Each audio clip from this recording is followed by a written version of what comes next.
Break کے بعد خوش آمدید. بریک پہ جانے سے پہلے میں نے آصف عفان صاحب کے سامنے ایک سوال رکھا تھا کہ کیا جو پی ٹی آئی ہے اس کو اے پی سی میں شرکت کرنی چاہیے, اور جس طرح سے ابھی شوکت بسر صاحب سے بات ہوئی اور جس طرف انہوں نے اشارہ کیا, کیا آصف عفان صاحب سمجھتے ہیں کہ ان کو اس وقت ضرورت یہ ہے ملکی مفاد کی خاطر جو پی ٹی آئی ہے اس کو ان جماعتوں کے ساتھ جا کر بیٹھنا ہوگا؟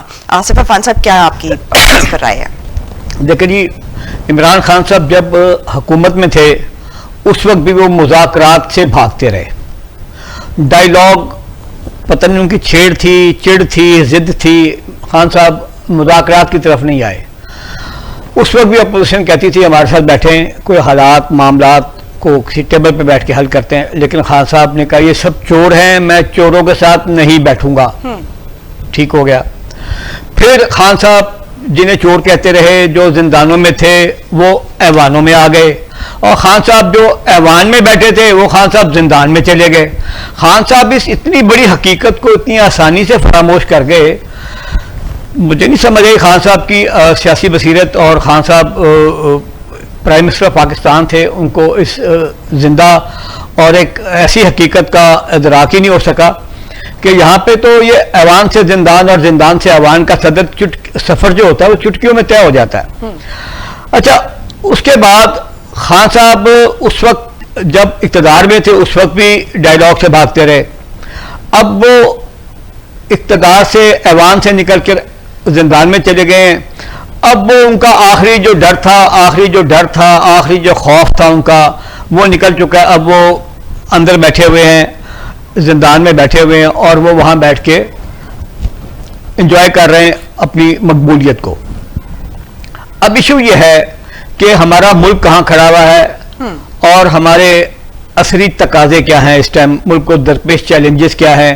سیاست اپنی جگہ, لیکن جو طرز سیاست ہے, کیا یہ ہمارا ملک, ہماری اکانومی, ہمارے حالات خارجی داخلی نظریاتی افورڈ کرتے ہیں اس طرز سیاست کو؟ دیکھنا تو یہ ہے. ہوش مندی کا تقاضا یہ ہے کہ بیٹھ کے ایک ٹیبل پہ دیکھا جائے کہ ہمارے چیلنجز کیا ہیں, ہمارا سروائیول کیسے ہے. ہمارے پاس تو سیدھی بات ہے, پلے ہی کچھ نہیں رہ گیا ہمارے پاس, تو ہمارے پلے کچھ نہیں ہے. یہ سیاست کھیل رہے ہیں سارے کے سارے, شرم ہی نہیں آتی کسی کو.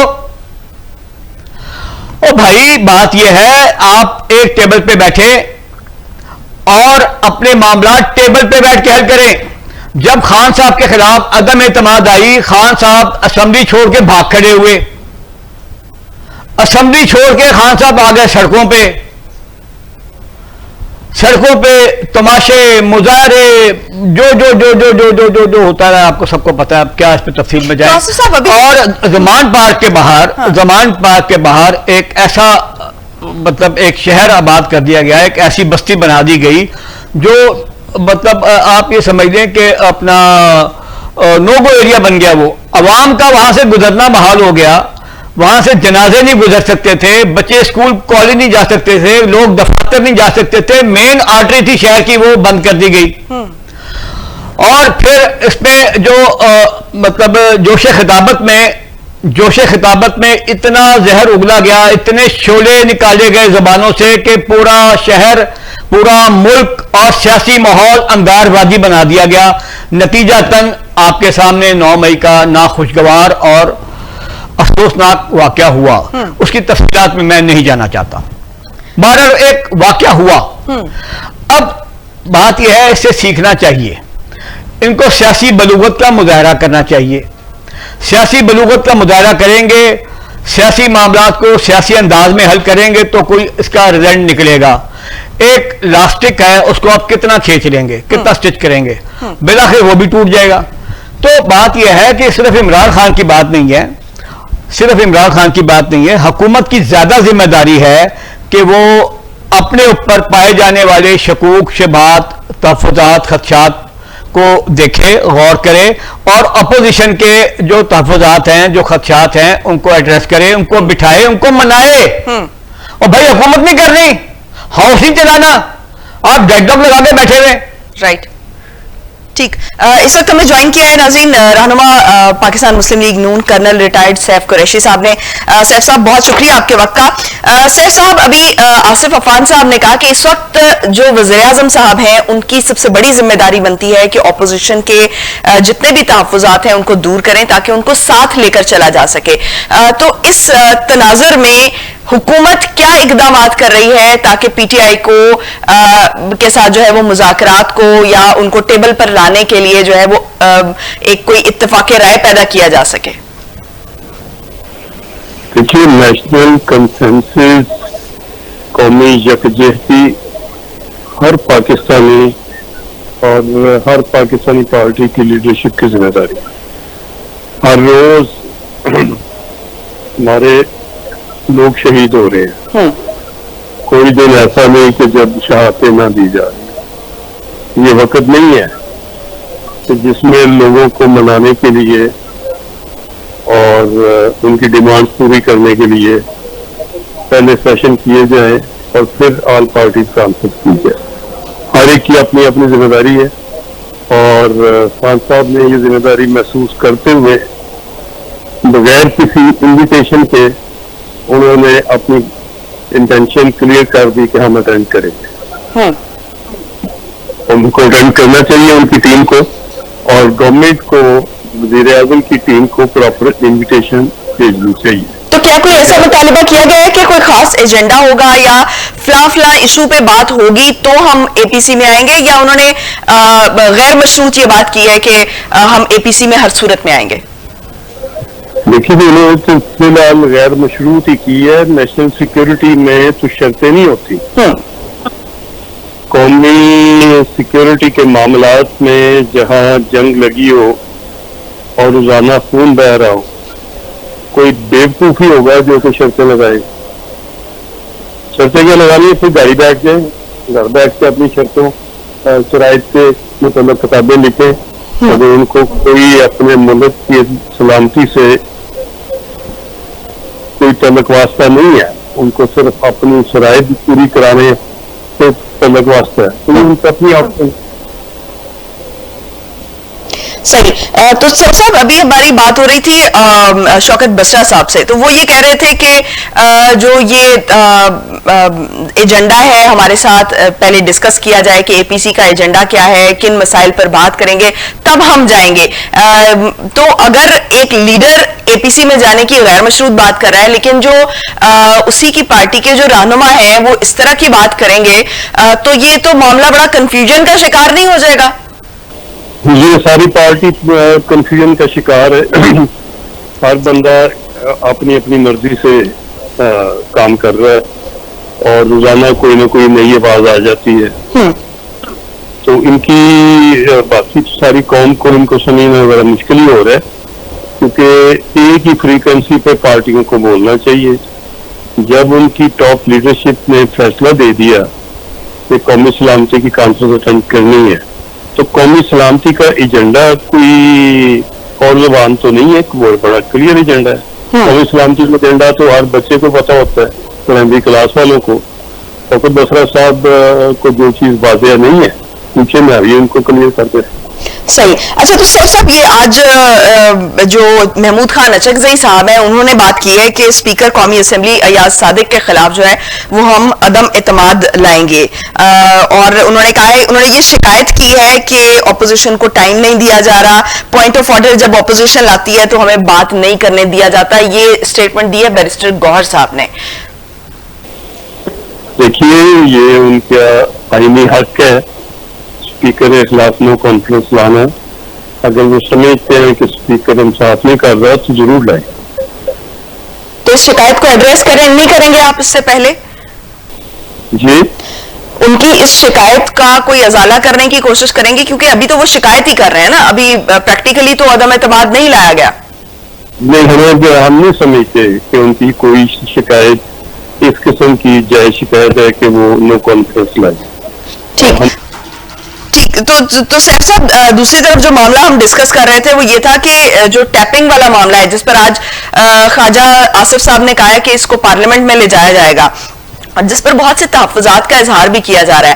تو ذرا تھوڑا سا یہ کلیئر کیجئے گا کہ یہ پارلیمنٹ میں کیا یہ بھی ڈسکس ہوگا کہ جو سیاسی معاملات ہیں، جس طرح سے جو سیاسی بنیادوں پر کچھ آڈیو لیکس یا ویڈیو لیکس جو ہیں وہ کی جاتی ہیں یا فون ٹیپ کیے جاتے ہیں، لیکن دوسری طرف سیکیورٹی والے معاملے کے لیے ہمارے لیے یہ ایک نیسیسٹی بن چکی ہے، تو اس میں ڈفرینشیٹ کیسے کیا جا سکے گا؟ کیسے اس فرق کو واضح کیا جا سکے گا کہ اس مقصد کے لیے اس کو استعمال نہیں کیا جانا چاہیے اور اس خاص مقصد کے لیے اس کو رہنا چاہیے؟ دیکھیے جنہوں نے پاکستان میں ٹیررزم کی جنگ لڑتے ہوئے دہائیاں ہو گئی ہیں، چند دن نہیں ہوئے، اور ان سیاستدانوں کے بال بھی سفید ہو گئے ہیں، اور فوج کو قربانیاں دیتے ہوئے ابھی قبرستان بڑھ گیا سارے شہیدوں سے. یہ کس ملک میں رہ رہے ہیں اور کیا چاہ رہے ہیں؟ ان کو قومی سلامتی کا احساس ہے کہ نہیں ہے؟ اگر تو ان کو قومی سلامتی کا احساس ہے تو سارے اکٹھے ہو کے اپنے ملک کا دفاع کریں. اگر ان کو اپنی ذاتی مفاد زیادہ عزیز ہے تو ضرور پھر یہ نو کانفیڈنس بھی کریں، پھر یہ اور آئینی شکیں بھی کریں، پھر یہ کورٹ میں بھی جائیں، پھر ان سے جو کچھ ہو سکتا ہے ملک کو کمزور کرنے کے لیے وہ تو یہ پہلے کرتے. جس دن سے 2018 سے یہ پی ٹی آئی کی گورنمنٹ آئی ہے، کوئی دن آپ نے یا کوئی دن اس ملک کے کسی بھی شہری نے دیکھا تو نہیں کہ جس میں ان کی لیڈرشپ روزانہ کی بنیاد پہ ملک کو ڈی اسٹیبلائز نہ کر دی.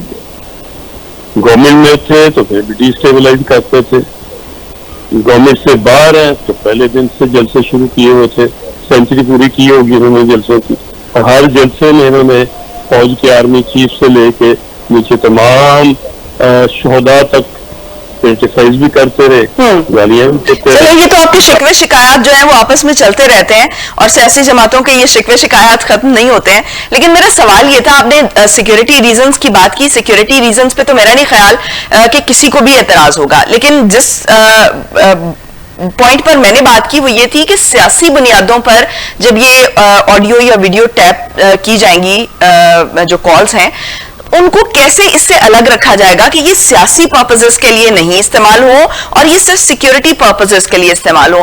کیا ایک لائحہ عمل جس پر جو ہے وہ بات کی جا رہی ہے پی ایم ایل این کے حلقوں میں، کیونکہ ان کی طرف سے یہ لانے کا، کیونکہ کابینہ میں یہ معاملہ چونکہ ڈسکس ہوا ہے، تو کن بنیادوں پر اس کو لانے کا فیصلہ کیا جا رہا ہے؟ جن حالات سے ملک جب ٹیررزم سے گزرتے ہیں، جب شہادتیں ہوتی ہیں، جب جنگ لگی ہوتی ہے، اور جب اس قسم کے لوگ اس کو فیول ڈال رہے ہوتے ہیں، تو مجھے یہ بتائیے کہ جن لوگوں کی قومی سلامتی کی ذمہ داری کانسٹیٹیوشن میں طے ہے، وہ لوگ اپنی ذمہ داریاں کیوں نہ پوری کریں؟ وہ فون کی ریکارڈنگ یا کوئی دوسرا نظام جو کہ دنیا کی ٹیکنالوجی تمام دنیا کے ملکوں میں رائج ہے، جس میں سوشل میڈیا بھی مانیٹر ہوتا ہے، جس میں ٹیلی فون بھی مانیٹر ہوتے ہیں، جس میں ہر چیز آپ کا فیس بک کا، آپ کا ہر ایک کا ریکارڈ مانیٹر ہوتا ہے. دنیا کا کوئی ملک ایسا نہیں ہے کہ جو اپنے پاپولیشن کی نگرانی نہ کرتا ہو. چائنا سے یو ایس اے تک کوئی اتنا بیوقوف ملک نہیں ہے کہ سب کو پٹا کھول دے، کھلا چھوڑ دے، اور کوئی ٹیررزم میں انوالو ہو، کوئی باہر سے ڈالر لا رہا ہو، کوئی فارن فنڈنگ لا رہا ہو، کوئی اپنے ملک کے سودا کر رہا ہو. ایسا اس قسم کے ماحول تو میرا نہیں خیال کہ کوئی بھی دنیا کا ملک اپنے سٹیزن کو اجازت دے. ٹھیک، بہت شکریہ. کرنل ریٹائرڈ سیف قریشی صاحب ہمارے ساتھ موجود تھے. آصف عفان صاحب، ابھی آپ نے جو ہے وہ میرا خیال ہے پی ٹی آئی کے رہنما بھی ہمارے ساتھ موجود تھے اور پی ایم ایل این کے بھی. جب میری ان سے گفتگو ہو رہی تھی اور کہیں نہ کہیں جو میں نے شوکت بسرا صاحب سے بھی بات کی کہ ماضی کی غلطیوں کا اعتراف کیے بغیر ہم آگے نہیں بڑھ سکتے، تو کیا آپ سمجھتے ہیں کہ سیاستدانوں کی کس حد تک یہ ذمہ داری ہے کہ اپنی ماضی کی غلطیوں کا بڑے کھلے دل سے اعتراف کریں؟ غلطیاں انسان سے ہی ہوتی ہیں، اس میں ایسی کوئی بات نہیں ہوتی، اس میں ایسی کوئی شرمندگی والی بات نہیں ہوتی. اگر آپ اس غلطی کا اعتراف کر کے آگے بڑھ جائیں اور دوبارہ وہ غلطی نہ کرنے کا جو ہے وہ ایک وعدہ کریں یا ایٹ لیسٹ جو ہے وہ کوشش کریں؟ جی میں تو اکثر دوستوں سے کہتا ہوں جو ارباب سیاست ہیں، ارباب ریاست ہیں، اور جو ہمارے سیاسی پنڈت ہیں، ان سے بھی میں یہ گزارش کرتا ہوں کہ میں نے نہیں دیکھا کبھی کسی نے دماغ استعمال کیا ہو اور اس کے گردے فیل ہو گئے ہوں، کسی نے سوچ بچار کی ہو، کسی نے کوئی فیصلہ لیا ہو، کسی نے کوئی مت کی بات کی ہو، کچھ سجدی گل کیتی ہوئے اور کڈنی فیل ہو گئے ہوں. ایسا نہیں ہوتا. پتہ نہیں یہ کس خوف کی وجہ سے کوئی کام اور سمجھداری کی بات نہیں کرتے. بات صرف اتنی سی ہے کہ یار 76 سال ہو گئے ہیں، بس کر دو. آپ کبھی اے پی سی کی بات کرتے ہیں، آل پارٹیز کیا، پچھلی پی ڈی ایم کی گورنمنٹ جو تھی وہ آل پارٹیز تو گورنمنٹ کر رہی تھی ساری. آل پارٹیز مطلب تمام پارٹیز حکومت میں تھی، اقتدار میں تھی، ساری کی ساری 13 جماعتیں تھی. اور آل پارٹیز کیا ہوتی ہیں؟ اور مطلب ہمسایوں سے کوئی پارٹی مانگنی تھی جا کے ہم نے. 13 جماعتیں مل کے حکومت کر رہی ہیں. اب مولانا ذرا چونکہ اپنا ان سے ناراض ہیں، روٹھے ہوئے ہیں، مولانا کے اپنے مسائل ہیں، تو مولانا آج کے روٹھے میں پتہ نہیں کون کہاں مک جائے، کون کہاں ٹک جائے، جو ہماری سیاست کا حسن ہے. تو آج نہیں تو کل مولانا مان ہی جائیں گے. کیونکہ ہمارے ہاں تو 2 ہی کام ہوتے ہیں جو سیاست کا جو ہوتا ہے کہ جی حصول اقتدار، پھر طول اقتدار. اس کے علاوہ کوئی ایجنڈا نہیں ہوتا. کسی سیاسی جماعت کا کوئی ایجنڈا نہیں ہے، کوئی منشور نہیں ہے. پہلے حصول اقتدار، پھر طول اقتدار. طول اقتدار کے لیے کچھ بھی کرنا پڑے، حصول اقتدار کے لیے کچھ بھی کرنا پڑے. ان کے لیے کوئی ضابطہ اخلاق نہیں ہے، کوئی قانون نہیں ہے، کوئی کچھ نہیں ہے. اصل بات یہ ہے کہ یار آپ سیاست کرو، سیاست برائے اقتدار نہ کرو. یہاں پہ سیاست کا مقصد صرف اور صرف اقتدار سمجھا جاتا ہے. یہ اقتدار کے لیے ہی سیاست کرتے ہیں، اور اگر اقتدار سے نکالے جائیں تو دوبارہ آنے کے لیے سیاست کرتے ہیں. اور یار کوئی مل کے بیٹھو، کوئی قومی ایجنڈا بناؤ، کوئی نیشنل پالیسی بناؤ، لڑو مرو، ایک دوسرے کے کپڑے اتارو، ایک دوسرے کے گندے کپڑے دھو، جو مرضی کرو، لیکن کوئی لائن ڈرا کر لو یار. کوئی لائن ڈرا کر لو یار. یہ لائن جو ہے نا یہ کراس نہیں کرنی. انہوں نے تو وہ لائن کراس کر رہی ہے کہ اب تو میں سمجھتا ہوں خوف آتا ہے اس طرز سیاست سے. انہوں نے سب کچھ تقسیم کر کے رکھ دیا ہے. ادارے تقسیم کر دیے، انتظامی مشینری تقسیم کر دی ہے، گلی محلے سڑکیں عوام تک کو تقسیم کر کے رکھ دیا ہے اس طرز سیاست نے. یہ کہاں جا رہے ہیں؟ میرے منہ میں خاک، میرے منہ میں خاک، میرے منہ میں خاک. یہ نہ گورنیبل نظر آ رہا ہے، نہ وائبل نظر آ رہا ہے. اللہ تعالیٰ میرے منہ میں خاک. میں مزید نہیں ویسے تو یہ روایت بن گئی ہے کہ الیکشنز ہوں اور اس کے بعد جو ہے جو جماعت نہ جیت سکے وہ دھاندلی کا الزام لگائے اور اگلے جو 4-5 سال ہیں اس پر وہ سیاست کرنے کی کوشش کرے، یا اس الیکشن کو ہی جو ہے وہ دھاندلی زدہ کرا دے. اگرچہ کہ یہ اس ذمہ داری سے اس کو مبرہ نہیں کیا جا سکتا کہ جو ہے وہ الیکشن جو ہے وہ 100% جو ہے وہ ہمارے ہاں فیئر اینڈ فری ہوتے ہیں. لیکن پھر بھی ایک جب اپوزیشن میں جماعت آتی ہے تو اس کی کوشش یہی ہوتی ہے کہ وہ الیکشن کو جو ہے وہ کسی طرح سے ایکسیپٹ نہیں کرے. آج جو خان صاحب ہیں انہوں نے پھر ایک سٹیٹمنٹ دیا. انہوں نے کہا کہ پاکستان کو بچانا ہے تو شفاف الیکشن کے علاوہ کوئی راستہ نہیں ہے. یعنی کہ جب اپوزیشن میں ہوتے ہیں تو اس طرح کے بیانات شروع ہو جاتے ہیں کہ شفاف الیکشن کے علاوہ کوئی راستہ نہیں ہے. لیکن جب گورنمنٹ میں آنے کا ارادہ ہوتا ہے تو ہر طرح کے جو ہے وہ سیڑھیاں استعمال کی جاتی ہیں، ہر طرح کے محاذ استعمال کیے جاتے ہیں، ہر طرح کی جو ہے وہ جنگ لڑنے کی کوشش کی جاتی ہے. پھر اس میں جو ہے وہ فری اینڈ فیئر خود کے لیے کچھ نہیں رہتا. تو کیا آپ کو لگتا ہے کہ ایک دفعہ پھر یہ خان صاحب جو یہ بات کر رہے ہیں وہ نئے الیکشنز کی بات کر رہے ہیں؟ اور اگر نئے الیکشنز کی بات کریں تو کیا یہ پاسبل ہوگا کہ اگر ہماری معیشت کی جو صورتحال ہے اس وقت، تو کیا یہ پاسبل ہوگا کہ ہم مڈ ایئر الیکشنز جو ہے وہ کروا سکیں؟ دیکھیں بات یہ ہے کہ خان صاحب 2018 کے الیکشن میں جب برسر اقتدار آئے تو حکومت نہیں بن رہی تھی ان کی. وہ حکومت جیسے بنی واقفان حال بھی جانتے ہیں, سبھی خاص و عام بھی جانتے ہیں, میں اس تفصیل میں نہیں جا رہا. بات یہ ہے کہ خان صاحب کو عوام کے کندھوں پہ بیٹھ کے آئے تھے. خان صاحب کو یہ اب تک اس بات کا ادراک ہو جانا چاہیے, محض مقبولیت کافی نہیں ہے بھائی, قبولیت بھی چاہیے. قبولیت کے بغیر مقبولیت بیکار ہے, اور آپ دیکھ چکے ہیں, آپ بہت مقبول ہو چکے ہیں, بہت مقبول ہیں آپ, لیکن قبولیت کے بغیر جو میں سمجھتا ہوں کہ آپ, میرا نہیں خیال کہ اتنا آسان ہدف ہے. ایشو یہ ہے کہ سیاست میں ڈیڈ لاک نہیں ہوتا, سیاست میں جمود نہیں ہوتا, فل سٹاپ نہیں ہوتا. یہ ایک مسلسل عمل کا نام ہے, مذاکرات, ڈائیلاگ, ایک دوسرے سے روٹھنا, ماننا, منانا. ہمارے یہاں ایک کلچر تھا, جب اپوزیشن روٹھ جایا کرتی تھی, اسمبلی سے واک آؤٹ کر جایا کرتی تھی, تو حکومتی بینچوں کے لوگ جا کے اپوزیشن کو منا کے, جفیاں ڈال کے, ٹھوڑی میں ہاتھ ڈال کے, گھٹنوں کو ہاتھ لگا کے, گلے لگا کے ان کو لے آیا کرتے تھے. بٹ اب یہ روایت ختم ہوتی جائے, یہ روایت ختم کر دی ہے. اس روایت ختم کرنے کا کریڈٹ بھی عمران خان صاحب کو ہی جاتا ہے. عمران خان صاحب کی جو طرز سیاست تھی, وہ مطلب اس نے ایک نیا کلچر جو پیدا کیا ہے, اس کلچر کے تحت ایک ایسی لائن, اتنی گہری اور اتنی وہ زہریلی لائن ہے, وہ اللہ معاف کرے, اس کے اثرات جو ہے نا وہ پتہ نہیں کہاں تک جاتے ہیں. ٹھیک, دور رس نتائج اس کے ثابت ہوں گے. ٹھیک, بہت شکریہ آصف عفان صاحب, آج ہمارے ساتھ موجود تھے. ناظرین, آج کے لیے اتنا ہی. کل ہوگی آپ سے دوبارہ ملاقات. مجھے دیجیے اجازت. پاکستان کی ہمیشہ پائندگی کی دعا کے ساتھ. اللہ حافظ. ناصر.